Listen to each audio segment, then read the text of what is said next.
So for our time in the Word this morning, where we are prepared to hear and listen to God, I want to have you take your Bibles and turn in our study that we are in the book of Job, this mini-series, When God is Silent. I'd like you to find your place in that book, chapter 28. Job chapter 28. And as you're there in Job 28, let me remind you how we got there very quickly. It's in your notes, but it'll be helpful, especially if you're a visitor this morning, to kind of see how we got to chapter 28 and what really the purpose of chapter 28 is for.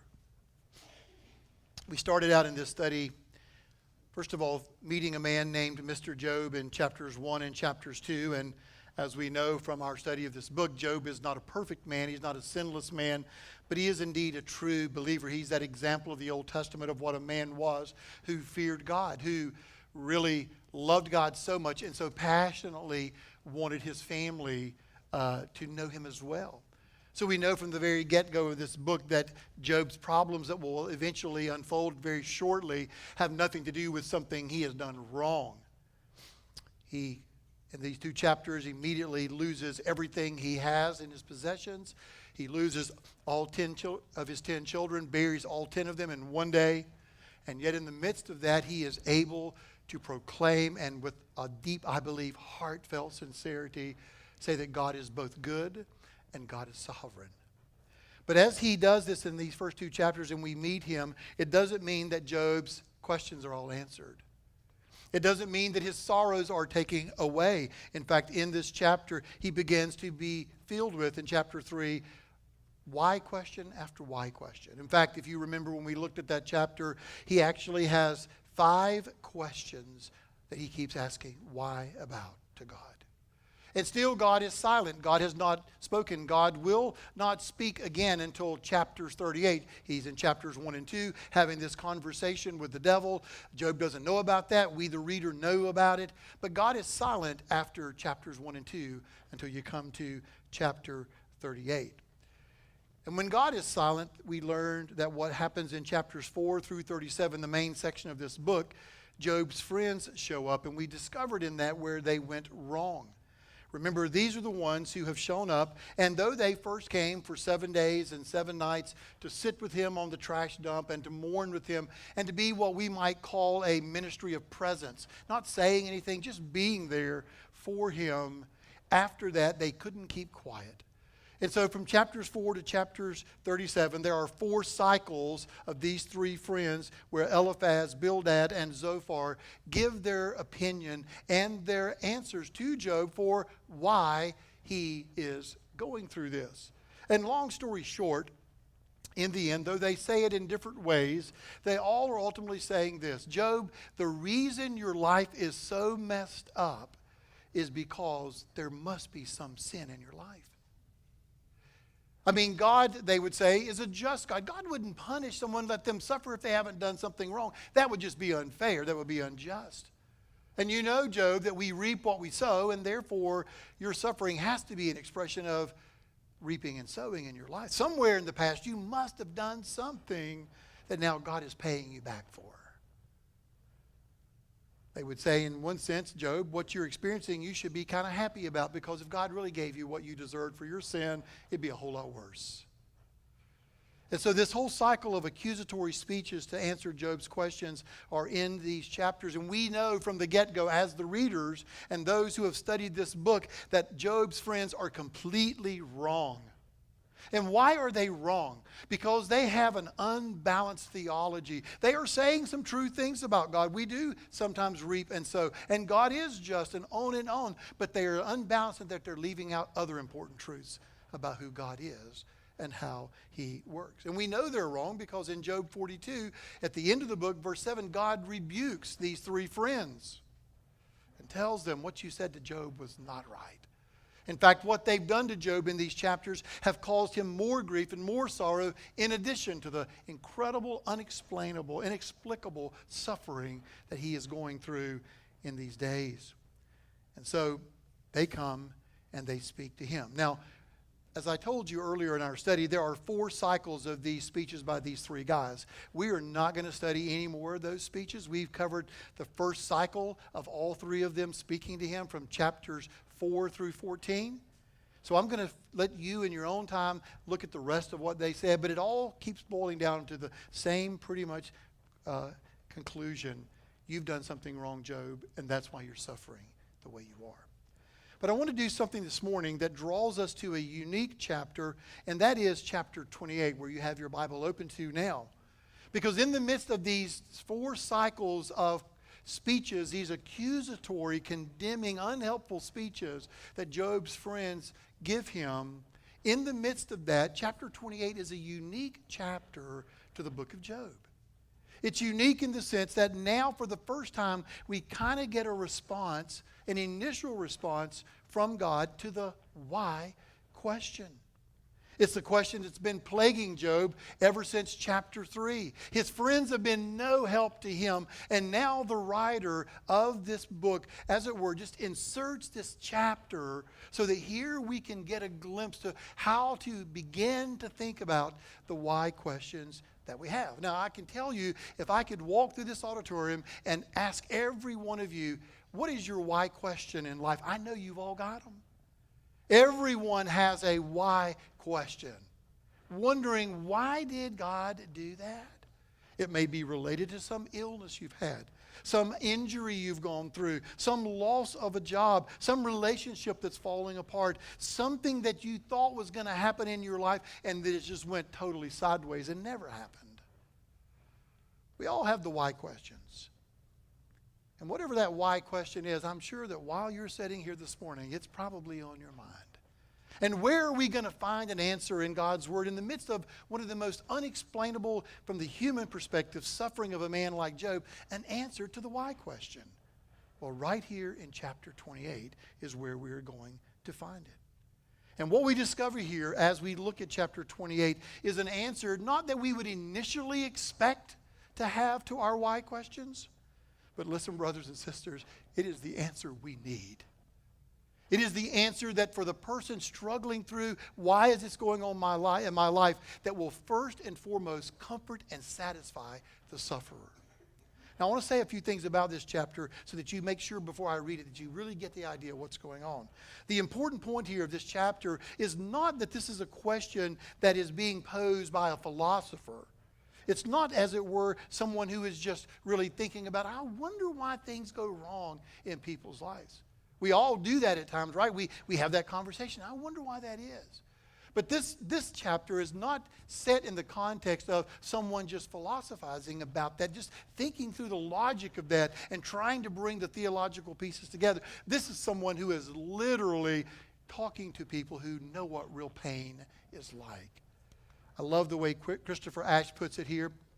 He writes, this is not the question of the armchair religious or philosophical dilettante enjoying a stimulating debate. No, this is the agonized question of the wheelchair sufferer who feels he or she desperately needs an answer. In chapter 28, we stand back from the pain and the debates to ask why God will not answer the question, why? And so it's very important here that we understand that this is for that sufferer. It's not just a philosophical or a kind of a logical conclusion we're trying to make sense of. This is really a person who is in pain. A second thing I want you to understand in this chapter is there's an important perspective you need to have on it. Chapter 28 is not written from the perspective of Job or his friends, but it's written from the author of the book. It's as if the author backs up for just a moment and says, I want to say something to you, the reader, who is understanding and seeing how Job's story is unfolding and how his friends totally missed how to deal with the why question. You see, as you come to this chapter, you'll note very quickly that things have changed, as Elmer Smick says. Since the dialogue has reached an impasse, Job's friends can't help him. Job doesn't know the reason why. The author now makes his own comment on the powerlessness of man's effort to penetrate the secrets that belong only to God. And so as you look at this chapter, a few things immediately stand out that make it unique. The mood of the chapter completely changes.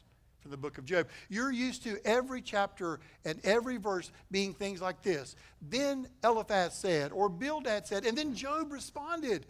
And you see the hard, critical rudeness of his friends, and Job just arguing back with them, saying, but I haven't done anything wrong. This doesn't make sense to me. So the mood changes. There's no longer anguish and that kind of hard, cruel dialogue going on. It totally changes here. In fact, the content here moves from focusing on questions and answers between Job and his friends to the theme of focusing on wisdom. It's kind of a reflective chapter. I want you, the reader, he says, just to pause for a minute and really wrestle with the question of wisdom. So we leave the arguments, the debates that have been going on between Job and his friends, which have been totally unhelpful, and we begin to think about and reflect for a moment in this chapter about wisdom. Where can I find the wisdom I need for the things that are bothering me related to those issues that I just don't know why to? How do I find that answer? In fact, as you read the chapter, you will find that there's a saying in there that says, there's a rumor out there.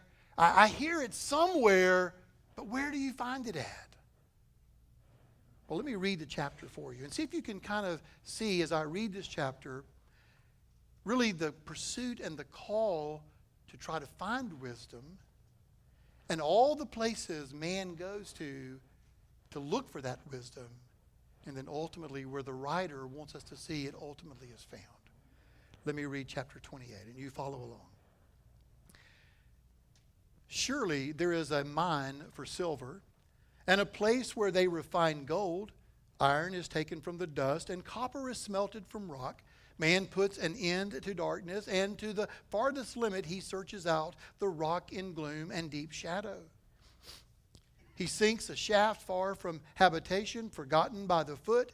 They hang and swing to and fro far from men. From the earth comes food, and underneath it is turned up as fire. Its rocks are the source of sapphires, and its dust contains gold. The path no bird or prey knows, nor has the falcon's eye caught sight of. The proud beast have not trodden it, nor has the fierce lion passed over it. He puts his hand on the flint. He overturns the mountains at the base. He hews out channels through the rocks, and his eyes see anything precious. He dams up the streams from the flowing, and with it, and what is hidden he brings out to light. Now here's the first question. But where can wisdom be found? And where is the place of understanding? Man does not know its value, nor is it found in the land of the living. The deep says, it's not in me. And the sea says, it's not with me. Pure gold cannot be given in exchange for it, nor can silver be weighed as its price. It cannot be valued in the gold of Ophir, in precious onyx or sapphire. Gold or glass cannot equal it, nor can it be exchanged for articles of fine gold. Coral and crystal are not to be mentioned, and the acquisition of wisdom is above that of pearls. The topaz of Ethiopia cannot equal it, nor can it be valued in pure gold. Where then does wisdom come from? And where is the place of understanding? Thus it is hidden from the eyes of all living and concealed from the birds of the sky. In Abaddon and Death, they say, with our ears we have heard a report or a rumor about it. God understands its way, and he knows its place. For he looks to the ends of the earth and sees everything under the heavens. When he imparted weight to the wind and meted out the waters by measure, when he set a limit for the rain and of course for the thunderbolt, then he saw it and declared it. He established it and also searched it out. And to man he said, behold, the fear of the Lord, that is wisdom. And to depart from evil is understanding. So obviously in this passage here, this is very poetic language. And at first glance you might be wondering, how in the world does that help us with the why question? Well, it's going to do that, and it's going to help us understand what it is we want to do when we're struggling with our why questions and how that becomes the very comfort that we all need. I've divided the chapter into 3 simple points. They're there in your notes. I want to walk you very quickly through them and help you to understand really how we deal with the first initial why questions and struggles that God is answering for us in this chapter. Here's the first thing. In verses 1 through 11, we see here that man's human abilities cannot obtain wisdom. If you just remember what we read in those verses there, you will notice that the picture here is a picture of mining treasures from the earth. All the poetic language of these verses is talking about the limits and the depths that they will go to mine these riches, the gold, the treasures that are found in the earth. In fact, if you notice here, he talks in the passage here about man being compared to the eagle and the lion.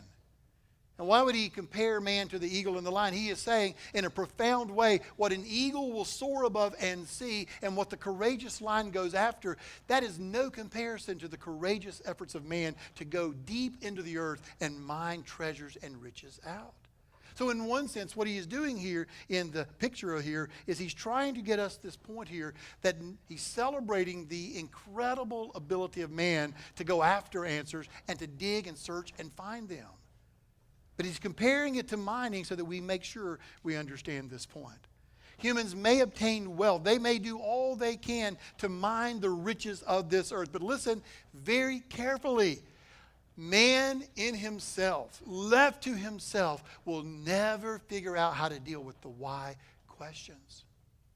You can go to every counselor in the world you want to go to every solution you think that will help you. And in the end, there is no ability in man by himself to figure out how to deal with the why question in life. Man can plummet all the depths of the earth, but he cannot unearth the wisdom that he needs in these troubling times. His greatest pursuits and his greatest efforts will never give him what he really needs. And that's the point. So the answer is, I want you to think a minute for just a moment, that he's telling us here that the answer to our struggles in life are not found on the bookshelf at Barnes & Noble. They are not found in the counselor that you turn to, humanly speaking, who only tries in his best human ability to figure out and make sense of your troubles. They're never found in the halls of academia. Man in himself, every human being, the smartest person you can think of in the world, and the greatest ability they have to mine the treasures of this earth and all the sophistication of that really is not going to help them when it comes to answering the question, why? So here's the point. What he's starting out to do is to humble us. He wants to bring us to the place to where we literally lift our hands to God and we go, I really don't have the answer. I don't even know how to think about this right. All the human effort, all the wisdom, all the efforts I've turned to, everything I've tried to figure out why this is the way it is, has not helped me one bit. To think that it will really says just the opposite about what God is trying to do here. Because what God is trying to do is humble us. And it's the arrogant and the proud person who says, I'll figure this one out. I can take care of this. To come to the place to where I have no help, no hope, no answer in myself is the place God is trying to bring us to in our sorrows and in our suffering. So the first thing, that the first picture here that he has for us here is that no human ability, your greatest skill, your greatest ability can ever mine the wisdom that you need from God. Second picture. Man's human assets cannot obtain wisdom either. What do you mean by that? Well, if you look in verses 12 through 19, we read those, there's all these jewels and riches that are mentioned. The topaz, the onyx, and the fine gold in the land. All of those are there to show us that if you could pull together all the riches that you could find, you'll never be able to buy the wisdom that you need. Total them all up. Think that if you just get enough money, you'll make life better. He tells you you'll never get the answer. You'll never get the wisdom that you need. In fact, if you look at verse 15, I love the way the writer poetically puts it. Pure gold cannot be given in exchange for it. For what? For wisdom. Pure gold cannot be given in exchange for it, nor can silver be weighed as its price. In other words, you can't buy this. It isn't that the tendency of our own humanity. If I just try hard enough, work hard enough, dig deep enough, and spend enough money on it, I'll figure this out. But what the writer is telling us is that man here cannot ever, with his own wealth, purchase that wisdom. Man may be smart, he may be intelligent and creative above an eagle and a lion and anything in the world to be able to dig this stuff out of the earth and obtain and amass all kind of wealth. But being intelligent and being wealthy will never solve that struggle in your heart. So what is he trying to do again? He's trying to tell us here that that human wealth will not cause that to be purchased, and that should humble you. That should humble you. If man can't obtain it then, and if man cannot buy it, if he can't pursue it and dig it out and figure this out on his own, and if he cannot buy it with his wealth and his resources, then where does he get this wisdom? What is the answer to that person who is aimlessly struggling to figure out how and why this is going on in their life? Well, I was going to say good news. Have I got great news for you? The writer of this chapter knows where it's at. And he's going to tell us where it's at. Notice this. Third point. God's heavenly answer provides wisdom, and that's in verses 20 through 28. Man is looking deep in everything he can, all of his philosophy, all of his religions, all of his human efforts to mine some answers. He's thinking if we just have enough money, hire the right people, do the right thing, pay this or pay that, things will get better, and I'll figure this all out. But the writer is saying, no, you're looking in all the wrong places. Look with me at verse 20. Where then does wisdom come from? And where is the place of understanding? Thus it is hidden from the eyes of all living and concealed from the birds of the sky. Abaddon and Death say, with our ears we have heard a rumor about it. There is this idea in them that they said, we know it's out there somewhere. Where is it? Well, that picture here is a reminder here that comes from God. Verse 23, God understands its way, and he knows its place. Man in all of his abilities, man with all his assets will never find it, but God knows where it is. God knows where the wisdom is. So verse 23, he then goes on to say, verse 24 to 27, for he looks to the ends of the earth and sees everything under heavens. When he imparted weight to the wind and meted out the waters by measure, when he set a limit for the rain and a course for the thunderbolt, then he saw it and declared it. He established it and also searched it out. What is he doing here? Listen, he's talking in those verses in a poetic way about the way God framed the creation of the world. In fact, that's what Proverbs 3:19 says. It says, the Lord by wisdom founded the earth, by understanding he established the heavens. And so the writer is drawing our attention to this God, this magnificent God who put the whole creation together, and it was a reflection of his wisdom and his understanding. I mean, what human being could ever create a world and fashion it like this and hold it together? That's where he's drawing his attention to this God who is the creator, and his wisdom is put on display in the magnificent glory and wonder of what he has created. Now, I want to tell you something that's very important for this chapter as we come to the end of just looking through the verses. With the struggling soul of why is this going on, you may think this is not really important to think about the God who made everything and who is the incredible creator with all of his majesty and power. But this chapter becomes preparatory for what's going to happen at the end of the book of Job. When God finally does speak in chapter 38, God is going to ask Job questions like this. Have you ever hung any stars in the sky? Have you ever looked at the ostrich? He just goes on chapter after chapter talking about his wisdom and his understanding and his creative power. And it's going to silence Job and cause him to go, with my mouth I have spoken too hastily. It's going to cause Job to realize that part of his problem when it comes to his why question is that he doesn't just have a big enough view of who God is. So the writer here is using this poetic language in chapter 28 to put on display the wisdom of God in creation. So, Where does this wisdom come from? It comes from God. Only He has it. And this is a powerful God who is going to help you and assist you in your struggles with your why questions. Well, listen, if we obtain things out of the earth with all of our efforts and we use all of our wisdom and our assets to try to pull things together, how much is this wisdom from God going to cost us? This is the great news. The great news is it comes from God and it's free. He didn't charge you anything for the world He created. He doesn't charge you anything to live in His world. And this powerful, sovereign God alone has the wisdom, and He's offering it to you freely. That's why James can say, can't he?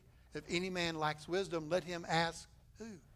God, who gives freely to all who call upon Him, and ask Him.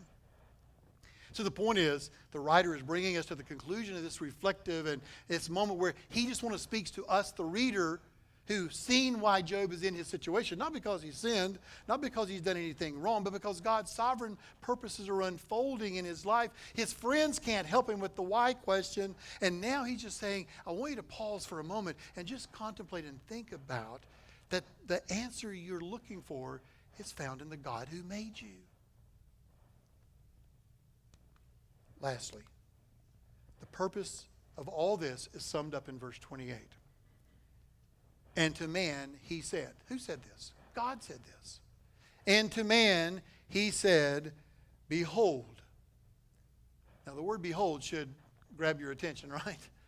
Because that's what it's telling. It's one of those attention-getting words. It's one of those moments to where it wants you to pause and wait a minute. He is about to say something that should grab my attention. So watch what he says. And to man he said, behold, the fear of the Lord, that is wisdom, and to depart from evil is understanding. Now I'm going to go ahead and say what's already on your mind, okay? Because I know what's on your mind. Because it was on my mind the first time I read this chapter and I came to that statement. So listen, Job's struggling with his why questions. His friends can't help him figure out why this is going on. They're not any help to him. The writer is going to tell us where wisdom is found. It is found in God, and the best he has to offer is in verse 28. To fear the Lord is wisdom, and to depart from evil is understanding. And you're sitting there, and I'm thinking when I first read that, are you serious? That's the best you've got to my why question. It more reminded me of a politician's answer to a question he didn't want to answer. Okay, God, I'm really wanting to know why. And you're just telling me, behold, the fear of the Lord, that's wisdom. And to depart from evil is understanding. It looks like God is somehow trying to avoid the question. But brothers and sisters, what I want you to know is what he says there is just what you and I need to hear. And what I want you to know here is, though it's not the answer you might expect it to hear from him, when you turn to him and say, okay, you have the answer, tell me how to think about the why question, though it's not what you would anticipate and you would expect to be the answer, it is the answer we need. It is the solution, at least initially, to the struggler in the soul as to why is this going on. I love what Os Guinness says when he writes, as believers, we cannot always know why, but we can always know why we trust God, who knows why. Let me say that again. As believers, we cannot always know why, but we can always know why we trust God, who knows why.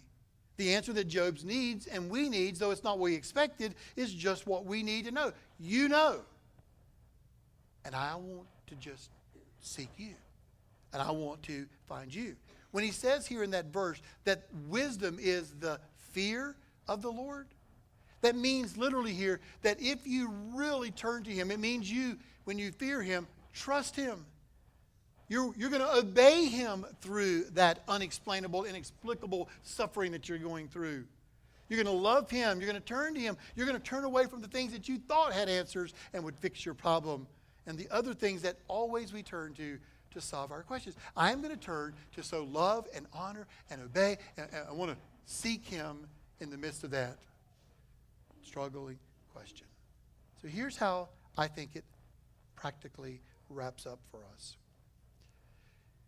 The writer is trying to bring us here to the place where we are willing to turn from the why questions, which we so diligently want answers to and desire explanations for, to the God we so desperately need. God doesn't answer our why questions, but directs us to himself. That's what he's doing. So don't let the answer you hope for really be something other than what God is offering. God doesn't answer our why questions, but he directs us to himself. My question, I think, would be for us this morning as we wrap this up is that enough for you? Is he enough for you? Is he enough for me? So that in my struggle to answer the why questions, I am willing to give up on trying to get the why question answered and really turn to what I most desperately need, and that is God.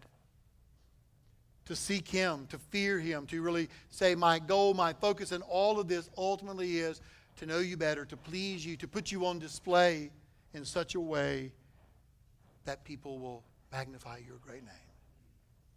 You see, Job isn't getting the neat package little answer, and anyone who tries to give us the neat package little answer that, oh, this is the why this is going on in your life, really has misled us.